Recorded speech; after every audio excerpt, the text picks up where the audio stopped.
Good morning बच्चों। आज हम एक नया सीरीज़ चालू करने वाले हैं जो कि है क्लास 7th का साइंस सीजी बोर्ड। ठीक है, तो इसका चैप्टर 1 है लाइफ ऑन अर्थ। इस चैप्टर में हम लोग देखेंगे कि कैसे अलग अलग टेम्परेचर, अलग अलग इन्वायरमेंट में कैसे एक ऑर्गेनिज्म सर्वाइव करता है। एंड ऑल्सो हम लोग डिफरेंट लोकेशंस पे जाके वहाँ की वेदर को समझने की कोशिश करेंगे। जैसे सबसे पहले हम जाएंगे राजस्थान, फिर ओशंस की तरफ जाएंगे, फिर नॉर्थ पोल साउथ पोल में जाएंगे और फिर लास्ट में देखेंगे कि इंडोनेशिया में कैसा वेदर है और वहाँ ऑर्गेनिजम्स कैसे सर्वाइव करता है। तो चलो हमारा क्लास स्टार्ट करते हैं। Chapter 1 life on earth. हमने क्लास 6 में पढ़ा था कि एक लिविंग ऑर्गेनिज्म को जीने के लिए कौन सी 3 चीज़ों की आवश्यकता होती है। तो आप लोग बोलोगे मैम रोटी, कपड़ा और मकान। ये तो सही बात है, एक इंसान को जीने के लिए रोटी, कपड़ा, मकान तो चाहिए, लेकिन यहाँ पे खासकर प्लांट्स और एनिमल्स की बात हो रही है। तो प्लांट्स और एनिमल्स को कौन सी 3 चीज़ें चाहिए रहती है सर्वाइव करने के लिए? तो वो है फूड, वाटर और एयर। ठीक है, खाना, पानी और हवा। हवा क्यों? क्योंकि ऑक्सीजन से उन लोग रेस्पिरेशन करते हैं, जिससे कि रेस्पिरेशन मतलब breaking down of glucose into energy. मतलब ग्लूकोज से जब वो अपने रोज़मर्रा की ज़िंदगी के लिए एनर्जी बनाते हैं उसको बोलते हैं रेस्पिरेशन। रेस्पिरेशन और ब्रीथिंग 2 अलग अलग टर्म है। ठीक है, अब जो प्लांट्स एंड एनिमल्स हैं वो अलग अलग टाइप के इन्वायरमेंट में रहते हैं। जैसे कोई लैंड में रहता है तो कोई वाटर में रहता है। अब जो लैंड में रहता है उसके भी बहुत सारे टाइप्स हैं, मतलब बहुत अलग अलग प्रकार के ऑर्गेनिज्म लैंड में रहते हैं। तो अर्थ में ऐसा बहुत सारा प्लेस है जहाँ पे ये food, water and air easily मिल जाता है। तो अगर ये तीनों चीज़ वहाँ ईजिली मिल जाता है तो वहाँ पे ऑर्गेनिजम्स बहुत लार्ज नंबर में पाए जाते हैं। जबकि कुछ प्लेस ऐसे हैं जहाँ पे ये तीनों फूड, वाटर एंड एयर का मिलना बहुत ही मुश्किल हो जाता है और वो कंडीशंस बहुत हार्श हो जाती है। मतलब वहाँ पे ये सब आराम से नहीं मिल पाता। जैसे कि डेजर्ट में, अगर डेजर्ट में देखो तो वहाँ वाटर की बहुत ही ज़्यादा कमी रहती है ना। और वहाँ पे शेडी ट्रीज़ भी नहीं रहते हैं। वहाँ के जो डेज हैं वो बहुत हॉट रहते हैं, मतलब दिन में वहाँ का टेम्परेचर बहुत ही ज़्यादा बढ़ जाता है और नाइट में बहुत ही ज़्यादा कम हो जाता है। तो ये सब कंडीशंस लिविंग बींग्स के लिए फेवरेबल नहीं है, इसलिए डेजर्ट में बहुत कम ऑर्गेनिजम्स पाए जाते हैं। ऐसे ही देख लो नॉर्थ और साउथ पोल, जो अर्थ का नॉर्थ और साउथ पोल है ना, और पीक्स ऑफ माउंटेन मतलब माउंटेन्स के सबसे ऊपर हिल्स में बहुत ही कोल्ड वेदर रहता है ना। वहाँ पे हमेशा स्नो रहता है और वहाँ पे बहुत कोल्ड वेदर मतलब ठंड रहता है बहुत। तो वो भी हार्श कंडीशंस पैदा करता है, इसलिए बहुत ही small number of organisms are found there. मतलब ये जो डेजर्ट हो गया, कोल्ड रीजन जैसे कि नॉर्थ और साउथ पोल हो गए, माउंटेन्स के पीक्स हो गए, तो इसमें बहुत ही कम संख्या में ऑर्गेनिज्म पाए जाते हैं।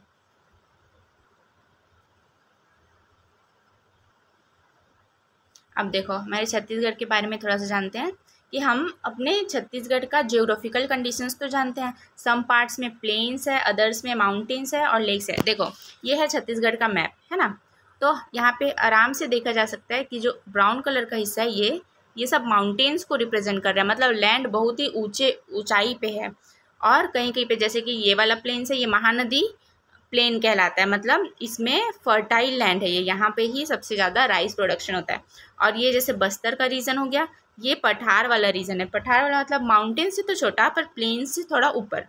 तो ये अलग अलग टाइप के इन्वायरमेंट छत्तीसगढ़ में देखे जा सकते हैं और इसलिए यहाँ के जो ऑर्गेनिजम्स है वो भी डिफरेंट टाइप्स के पाए जाते हैं। अब वो तो हो गई छत्तीसगढ़ की बात, पर हमारा जो कंट्री है इंडिया, वो तो छत्तीसगढ़ से बहुत बड़ा है। छत्तीसगढ़ तो सिर्फ कुछ हिस्सा है ना, मतलब 4.1% समथिंग ही छत्तीसगढ़ कवर करता है पूरे इंडिया का। तो जो इंडिया है उसमें भी बहुत सारी डाइवर्सिटीज़ दिख जाती है। जैसे कि India is surrounded by oceans on 3 sides and in north there are Himalayas. Himalayas is a range of many small and big mountains. देखो ये हम एक मैप में समझते हैं। ये देखो ये है इंडिया का मैप। हम देख सकते हैं कि ये तीनों साइड से, ये बे ऑफ बंगाल, यहाँ से इंडियन ओशन और यहाँ से अरेबियन सी, मतलब इंडिया 3 साइड से ओशियन से घिरा हुआ है। ठीक है, और ये ऊपर में है हिमालयास, द ग्रेट हिमालयास, मतलब पहाड़ है बहुत सारे। और यहाँ पे राजस्थान एंड गुजरात में है डेजर्ट, है ना। तो यहाँ पे रेगिस्तान है, यहाँ पे पहाड़ है, यहाँ पे ओशन बीचेस हैं। तो यहाँ की भी जो वेदर है, जो इन्वायरमेंट है, वो अलग अलग है और बहुत ही सारी डाइवर्सिटी, इन्वायरमेंट में बहुत सारी डाइवर्सिटी है इंडिया में। देखो ये यहाँ पे वही लिखा है कि small mountains have dense forest and high mountain peaks are covered with snow. जो छोटे छोटे माउंटेन्स हैं वहाँ बहुत सारे डेंस फॉरेस्ट हैं, और जो हाई माउंटेन पीक्स है मतलब बहुत ऊंचे ऊंचे पहाड़ है, वहाँ पे जो उन लोग का पीक रहता है। पीक मतलब क्या बोलते हैं, जैसे ये एक माउंटेन हो गया है ना, अगर ये एक माउंटेन है तो ये वाला एरिया, सबसे ऊपर वाला हिल वाला एरिया को बोलते हैं पीक। तो ये पीक हमेशा ही स्नो से घिरा रहता है। A part of Rajasthan is desert, मतलब राजस्थान का कुछ पार्ट रेगिस्तान है। There are vast plains in Uttar Pradesh and Bihar. जो उत्तर प्रदेश और बिहार वाला रीजन है वहाँ पे प्लेन्स है। प्लेन्स क्यों बन गई है, क्योंकि वहाँ से गंगा रिवर फ्लो करती है। अब जब गंगा रिवर वो माउंटेन से निकलती है तो वहाँ से बहुत सारे वो मिट्टी या फिर स्टोन्स ये सब लेके बहती हुए आती है ना। तो वो अपना मिट्टी उत्तर प्रदेश और बिहार की जो भी प्लेन्स है उसमें जमा करती है, तो वहाँ का लैंड बहुत ही फर्टाइल हो गया है। तो इस तरीके से हम देख सकते हैं कि कहीं पे पहाड़ हैं, तो कहीं पे डेजर्ट है, तो कहीं पे प्लेन है। ठीक है, अब ये तो हो गई इंडिया की बात। अब अगर हम लोग पूरे होल अर्थ को देखें, अब इंडिया भी कुछ हिस्सा है अर्थ का, तो जब हम लोग अर्थ को देखें तो उसमें तो और ही बहुत सारी वैरायटी की इन्वायरमेंट फाउंड होती है। मतलब we find a greater variety of environment in the whole world. ठीक है, हमने पढ़ा है कि अर्थ के दो पोल हैं। दो पोल है मतलब नॉर्थ और साउथ पोल। सबसे फर्स्ट वाली स्लाइड में देखे थे हम लोग अर्थ, है ना। देखो मान लो ये अर्थ है और ये है नॉर्थ पोल और ये है साउथ पोल। ये दोनों रीजन में बहुत ही ज़्यादा बर्फ़ रहती, बहुत ही मतलब माइनस में टेम्परेचर रहता है। तो यहाँ पे ऑर्गेनिज्म का सर्वाइव करना बहुत ही कठिन है। तो वही बता रहे हैं कि हमारे पास दो पोल, अर्थ के पास दो पोल्स हैं, नॉर्थ पोल और south pole. Both this poles are very cold and their surface are covered with snow. देखो बहुत कोल्ड रहती है वहाँ की इन्वायरमेंट और उनका जो सरफेस है वो हमेशा ही बर्फ़ से ढका हुआ रहता है। Apart from this, huge oceans, vast desert, dense forest, mountain, plains are found on the surface of earth. मतलब जैसे इंडिया में बहुत सारे ओशंस हैं, बहुत सारे नहीं मतलब 3 ओशंस हैं, डेंस फॉरेस्ट है, माउंटेन्स है, प्लेन्स है, वैसे ही अर्थ में भी ये सब पाया जाता है। Let us now travel around different types of environment and find out the condition in which plants and animal lives. अब हम अलग अलग टाइप के इन्वायरमेंट्स में कैसे प्लांट्स और एनिमल वहाँ सर्वाइव करते हैं ये देखने वाले हैं। हम ये भी देखेंगे कि प्लांट्स और एनिमल्स का आपस में क्या रिलेशन है और कैसे और कहाँ से वो अपना थिंग्स जो कि फूड, वाटर और एयर, ये उन लोग अपने लिए कहाँ से लाते हैं। ठीक है, let us first go to the environment most familiar to us, that is our surrounding. हम सबसे पहले अपने सराउंडिंग में देखते हैं। अपने सराउंडिंग मतलब अपने आसपास की जगह में देखते हैं कि हम देखते हैं कि people trees growing from the wall of the old houses और मॉन्यूमेंट्स में पीपल ट्री अपने आप ही उग जाता है। आप लोग भी देखे होंगे, आपके घर की छत में भी उग जाता है पीपल ट्री अपने से ही ना। वहाँ हम लोग नहीं लगाए रहते हैं, फिर भी कुछ दरार रहता है, वहाँ से पीपल ट्री उग जाता है। ये पीपल ट्री क्या करता है, ऑक्सीजन, एयर से ऑक्सीजन लेके रेस्पिरेशन करता है। रेस्पिरेशन मतलब मैंने बताया था कि एनर्जी का प्रोडक्शन, है ना, प्रोडक्शन करता है और कार्बन डाइऑक्साइड से अपना खाना बनाता है और ऑक्सीजन रिलीज करता है। मतलब ये प्लांट पीपल ट्री हमारे लिए बहुत ही इम्पॉर्टेंट है क्योंकि वो एयर से कार्बन डाइऑक्साइड अपने अंदर लेता है और हमको ऑक्सीजन देता है ना। पर ये जो प्लांट है वो वाटर और मिनरल्स कहाँ से लेते हैं और क्या हम इससे एक फूड चेन बना सकते हैं? चलो बताओ। पीपल ट्री से अगर फूड चेन बनाएंगे हम लोग तो सबसे पहले तो पीपल ट्री आ गया, उसके बाद क्या लिख सकते हैं? पीपल ट्री को कौन खाता होगा सोचो, तो वो है गोट खा सकता है पीपल ट्री को, है ना। तो गोट के बाद कौन आता है? गोट को कौन खाता है? तो लायन खा सकता है। तो ये एक फूड चेन बन गया, है ना। पीपल ट्री से गोट से लायन। ठीक है। You might have seen that often in grains of wheat and rice, small insects like weevil are found. हमने देखा है मतलब आप लोग भी देखे होंगे कि कभी कभी क्या होता है, गेहूं और जो राइस रहता है उसमें घुन लग जाता है ना। तो घुन लग जाता है तो वो भी तो एक ऑर्गेनिज्म है, उसको फूड और एयर तो आराम से मिल जाता होगा, लेकिन पानी कहाँ से मिलता होगा? राइस में तो वहाँ पे तो कोई पानी नहीं रहता। तो ये जो लिजार्ड, घुन और अदर एनिमल्स है ना, इन लोग को तो हम लोग कभी पानी पीते देखे ही नहीं है। क्यों? ऐसा क्यों? क्योंकि वो जो खाना खाते हैं उसमें से ही वो पानी ले लेते हैं, मतलब जो they get sufficient water from the food they eat and does not need to drink water. उनको अलग से पानी पीने की ज़रूरत नहीं पड़ती, वो जो खाना खाते हैं उसी में से जो वाटर के मॉलिक्यूल्स हैं उससे ही उनका काम चल जाता है। अब हम चलने वाले हैं हिस्टोरिकल सिटी जैसलमेर में। जैसलमेर कहाँ है? राजस्थान में। राजस्थान मतलब जो डेजर्ट वाला डेजर्ट वाला इन्वायरमेंट है ना जहाँ, वहाँ, ठीक है। तो Jaisalmer is in the middle of a desert and when we come out of the city we find sand all around. वहाँ वो सिटी सैंड से घिरा हुआ है। वहाँ thorny bushes in place of big trees. Big tree जैसे हमारे छत्तीसगढ़ में आप जहाँ भी रहते होगे वहाँ बड़े बड़े पेड़ होंगे, लेकिन जैसलमेर में ऐसा नहीं है। जैसलमेर में कैसे कैसे पेड़ हैं? तो थ्रोनी बसेस मतलब कांटेदार पौधे हुआ करते हैं, बिग ट्रीज नहीं हुआ करते हैं। अ ट्री सिमिलर टू बबूल खेजड़ी इज़ फाउंड इन अबेंडेंस इन राजस्थान। राजस्थान में बहुत ज़्यादा खेजड़ी की ट्री मिलती है।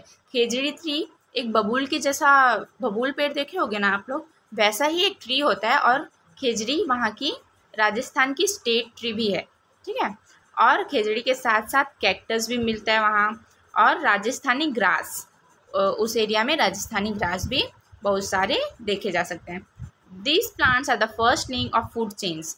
फूड चेन्स का सबसे पहला वाला लिंक, मतलब फूड चेन इन्हीं सब भी, जैसे खेजड़ी प्लांट हो गया, राजस्थानी ग्रास हो गया, कैक्टस हो गया, तो वहाँ के फूड चेन्स यही तीनों से चालू होते हैं। During the day it is sunny so and so hot that no animals can be seen. दिन के समय में क्या होता है कि वहाँ बहुत ही धूप रहती है वहाँ, और बहुत ही हॉट टेम्परेचर रहता है, तो ज़्यादातर एनिमल्स वहाँ दिन के समय नहीं निकलते। और जैसे ही शाम होती है बहुत सारे छोटे बड़े एनिमल्स बाहर आते हैं। क्यों बाहर आते हैं? इन सर्च ऑफ फूड या वाटर खोजने के लिए उन लोग बाहर आते हैं। डेजर्ट लिजार्ड, ये देखो ये फिगर में दिखाया गया, ये एक छिपकली है ना, ये रेगिस्तान वाली छिपकली है। तो ये क्या खाती है? इंसेक्ट्स को, जो भी सैंड में चलते रहते हैं छोटे छोटे इंसेक्ट्स, उनको खाती है। और रेट्स मतलब चूहे भी शाम के समय में बाहर आते हैं in search of food. Hawks and owls prey on this lizard and rats. मतलब जो बाज और उल्लू हैं, उन लोग किसको खाते हैं? लिजार्ड और रेट्स को खाते हैं, मतलब ये उन लोग का भोजन होता है, ठीक है।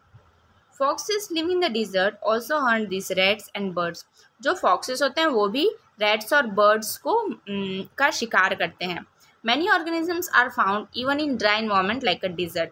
अब हमने देखा कि हम लोग सोच रहे थे कि डेजर्ट में तो इतना हॉट टेम्परेचर रहता है, वहाँ कौन ही ऑर्गेनिज्म रहता होगा। तो ये सब जितने भी अभी नाम लिया हमने ऑर्गेनिजम्स का, वो सब वहाँ रहते हैं।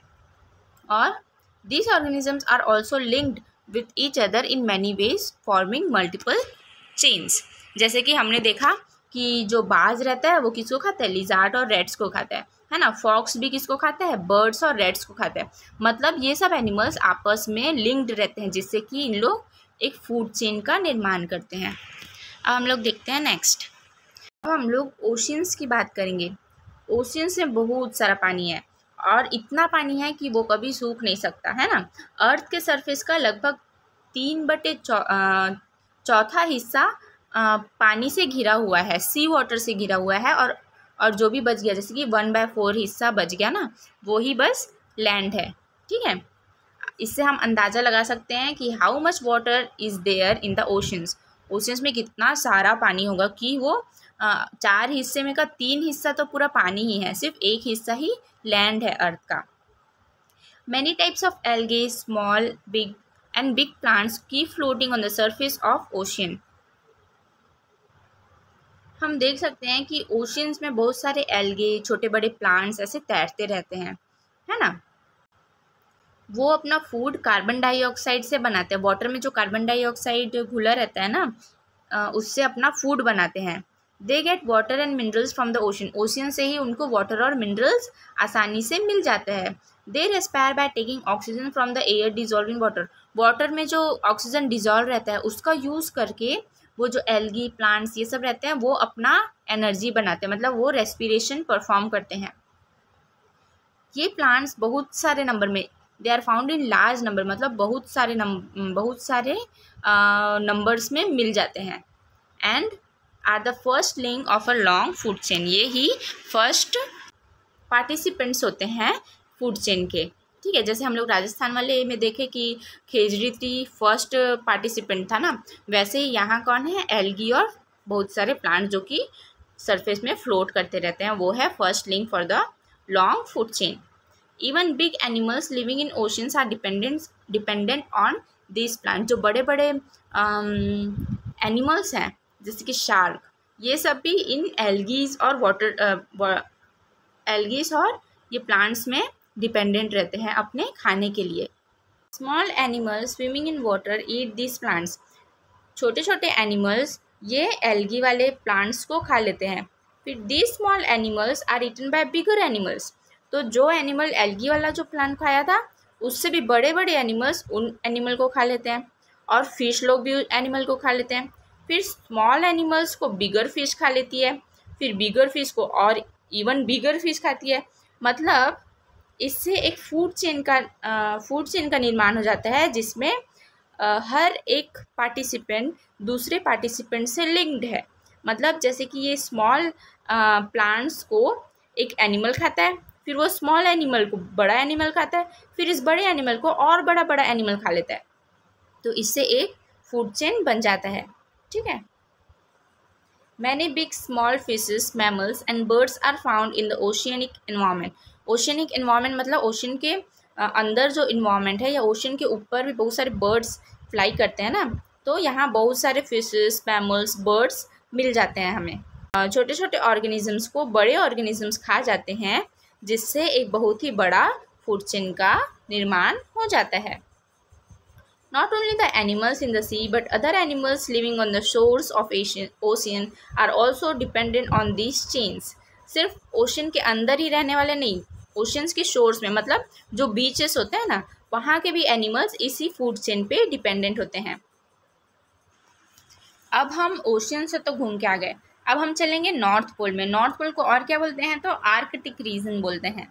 ठीक है, ये रीजन बहुत ही कोल्ड रहता है और हर समय थिक कोट ऑफ स्नो, मतलब बहुत ही मोटा लेयर ऑफ स्नो से ढका हुआ रहता है। समर्स के टाइम में ये स्नो थोड़ा सा पिघलता है और स्मॉल प्लांट्स और एल्गी वहाँ भी उगने चालू हो जाते हैं। Rats, deers, rabbits are the main herbivorous animal found in this region. Rats मतलब चूहे, डियर मतलब हिरन, और रैबिट मतलब खरगोश, ये तीनों मेन हर्बीवोरस एनिमल, हर्बीवोरस मतलब जो सिर्फ प्लांट खाते हैं, तो आर्कटिक रीजन के ये तीनों मेन हर्बीवोरस एनिमल है। मतलब ज़्यादातर एनिमल्स आर्कटिक रीजन के वाइट रहते हैं कलर में, उनका कलर वाइट रहता है, और जिससे कि वाइट स्नो और वाइट कलर के एनिमल्स को डिफ्रेंशिएट करना बहुत ही मुश्किल हो जाता है।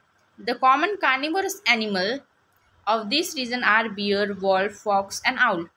कार्निवोरस एनिमल मतलब जो मांस खा सकता है ना, तो main carnivorous animals Arctic ocean के कौन कौन से हैं, बियर, वॉल्फ, फॉक्स और owl. Bears found in Arctic region are white in colour and are huge in size. बहुत बड़े बड़े बियर्स रहते हैं और उनका कलर रहता है वाइट कलर का।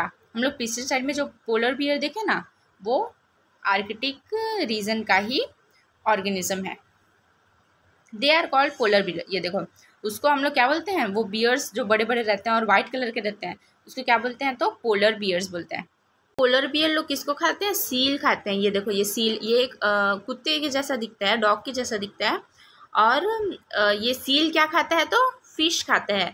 ये जब सील, ये जो सील है, शोर टू द रेस्ट करने के लिए उन लोग शोर में आते हैं, मतलब रेस्ट करने के लिए जब वो किनारे पे आते हैं तब पोलर बियर्स उनको पकड़ के खा जाते हैं। सबसे इंटरेस्टिंग बात ये है कि पोलर बियर जो हैं वो लास्ट हैं फूड चेन में, मतलब ओशियन का जो फूड चेन है वो पोलर बियर्स पे आके ख़त्म हो जाता है, मतलब पोलर बियर को खाने वाला कोई जानवर नहीं है। ठीक है, तो वो लास्ट पार्टिसिपेंट्स हैं फूड चेन के।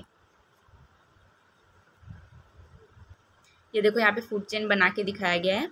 ओशन प्लांट्स को कौन खाता है? Small animal. स्मॉल एनिमल को कौन खाता है? बिग एनिमल और स्मॉल फिश। स्मॉल फिश को कौन खाती है? बिग फिश खाती है। फिर बिग फिश को कौन खाता है? सील खाता है। सील को कौन खाता है? तो पोलर बियर। अब पोलर बियर को कौन खाता है? तो ऐसा ऑर्गेनिज्म बना ही नहीं जो पोलर बियर को खाता है, इसलिए पोलर बियर लास्ट है और ocean plants and algae first है फूड चेन में। ठीक है, अब पोलर रीजन से हम लोग थोड़ा चलते हैं इंडोनेशिया की तरफ। इंडोनेशिया कहाँ पे है? इंडिया की ईस्ट साइड में है। मैं आपको मैप से दिखाती हूँ इंडोनेशिया का लोकेशन। ये देखो, ये जो वाइट कलर्स में है ना, ये सब ये है इंडोनेशिया का हिस्सा। ठीक है, ये पूरा आइलैंड मिल के बनाता है इंडोनेशिया। और हमारा प्यारा भारत कहाँ पे है? ये है, देखो ये श्रीलंका हो गया, ये इंडिया का है ईस्ट कोस्ट। तो यहाँ से इंडोनेशिया मतलब ईस्ट में पड़ता है, भारत के ईस्ट में इंडोनेशिया है। ठीक, और वो country does not have plain like India. जैसे इंडिया में उत्तर प्रदेश और बिहार में प्लेन्स है ना, गैंगेटिक प्लेन्स जिसको बोलते हैं, तो वैसे इंडोनेशिया में प्लेन्स नहीं है। वो किससे बना है? अबाउट 13,000 स्मॉल और बिग आइलैंड से मिलके इंडोनेशिया बना है। मतलब 13,000 आइलैंड से मिलके फिर इंडोनेशिया एक देश बना है। उसका सबसे बड़ा आइलैंड को बोलते हैं बोर्नियो। बोर्नियो सबसे बड़ा आइलैंड है और वहाँ बहुत बड़े बड़े केव्स है। केव्स मतलब क्या है? गुफा है जहाँ बहुत सारे मिलियंस ऑफ बैट्स रहते हैं। ये देखो, ये एक बैट का इमेज है, तो बहुत सारे बैट्स रहते हैं। वो केव्स, वो गुफा इतने डीप वहाँ इतने मतलब लंबे लंबे हैं जहाँ सनलाइट भी नहीं जा सकता। ठीक है, सनलाइट भी उसके अंदर नहीं जा सकता। वहाँ हमेशा ही बहुत ही ज़्यादा घना डार्कनेस रहता है वहाँ पे। ये बैट्स है, ये bats hung on the walls of the cave and come out in the evening. ये बैट्स वो दीवारों से ऐसे उल्टे लटके हुए रहते हैं और जब शाम होता है तो तब बाहर आते हैं इन सर्च ऑफ फूड खोजने के लिए बाहर आते हैं। वो क्या क्या खाते हैं? तो insects flying in the air, nectar of flower and fruits. अब ये बैट्स इतने अंधेरे में क्यों रहते हैं जहाँ पे कोई भी सनलाइट नहीं रहता है? वो इसलिए रहते हैं क्योंकि वो बड़े बड़े प्रीडेटर्स मतलब जो उनको खा जाए ऐसा वाला एनिमल, जैसे कि हॉक और आउल्स, बाज और आउल से बचने के लिए, सेल्फ डिफेंस के लिए वो उतने अंदर केव्स में रहते हैं जहाँ कोई भी सनलाइट पहुँच नहीं पाता। अब वहाँ पे लाइट ही नहीं रहेगा तो ये बाज लोग उनको देख ही नहीं पाएंगे ना। पर जब ये बैट्स बाहर निकलते हैं, इवनिंग में जब निकलते हैं, तब ये हॉक्स और आउल्स उन लोग को पकड़ के खा जाते हैं। ये है फूड चेन, है ना। तो प्लांट्स बाहर उगता है, इंसेक्ट्स बाहर रहते हैं, सिर्फ बैट्स ही ऐसा चीज़ है जो केव्स के अंदर रहता है और हॉक्स और आउल्स तो बाहर ही रहते हैं। ठीक है, like food the bats get water only when they come out of the caves at night. मतलब जैसे उन लोग को फूड भी सिर्फ रात में ही मिल सकता है, वैसे ही पानी भी सिर्फ रात में ही मिल सकता है। ड्यूरिंग द डे उन लोग को सेल्फ डिफेंस के लिए केव्स के अंदर ही रहना पड़ता है। अब हमने इस चैप्टर में देखा डिफरेंट ऑर्गेनिजम्स डिफरेंट कंडीशंस में, डिफरेंट वेदर्स में, डिफरेंट इन्वायरमेंट्स में रहती है। वो ऐसे इन्वायरमेंट पे रहती है जहाँ उसको ईजिली वो 3 एसेंशियल थिंग्स, क्या थे वो 3 essential things? Food, water and air, वो उनको आराम से मिल जाए वैसा ही कंडीशंस में रहना प्रीफर करती है।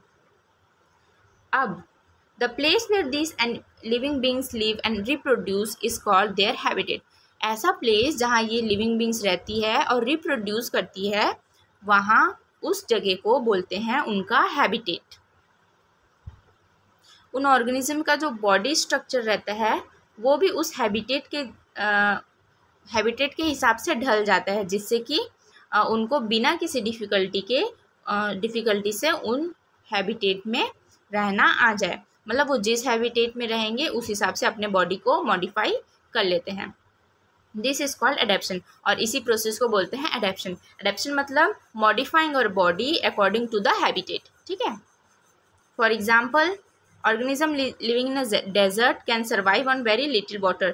जो ऑर्गेनिज्म डेजर्ट में रहता है वो अपने आप को ढाल लेता है बहुत ही कम पानी में सर्वाइव करने के लिए और हॉट वेदर को टॉलरेट करने के लिए, ठीक है, वो अपने बॉडी को उस प्रकार से ढाल लेता है।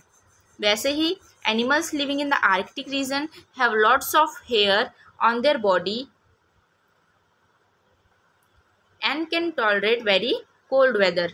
जो एनिमल्स आर्कटिक रीजन में रहते हैं उनके बॉडी में बहुत सारे हेयर्स रहते हैं, जैसे कि पोलर बियर में रहता है ना बहुत सारा हेयर। ताकि वो हेयर क्यों रहता है, ताकि वो हेयर्स उनके बॉडी को इंसुलेशन प्रदान करे, है ना, उनका बॉडी को वो गर्म रख सके। Once an organism gets adapted to a certain habitat, then it cannot survive in different habitat. एक हैबिटेट में अडेप्ट करने के बाद वो किसी दूसरे हैबिटेट में उसको रख देंगे तो वो वहाँ सर्वाइव नहीं कर पाएगा। Organism around us can not survive in desert और in Arctic region. Similarly organism living in desert और आर्कटिक, देखो हमारे आसपास के जो ऑर्गेनिज्म है उनको हम लोग आर्कटिक रीजन में छोड़ दें, नॉर्थ पोल साउथ पोल में छोड़ दें, तो क्या वो वहाँ सर्वाइव कर पाएंगे? हम खुद ही नहीं सर्वाइव कर पाएंगे तो छोटे छोटे एनिमल्स क्या सर्वाइव कर पाएंगे, है ना। तो जो एक हैबिटेट में ढल गया वो दूसरे हैबिटेट में उसको ढलने के लिए बहुत ज़्यादा टाइम लगता है, बहुत पीढ़ी निकल जाती है, तब वो उस हैबिटेट में ढलता है। You have seen that there are big difference in body structure of plants and animals found on earth. These differences are referred to as diversity in the living world.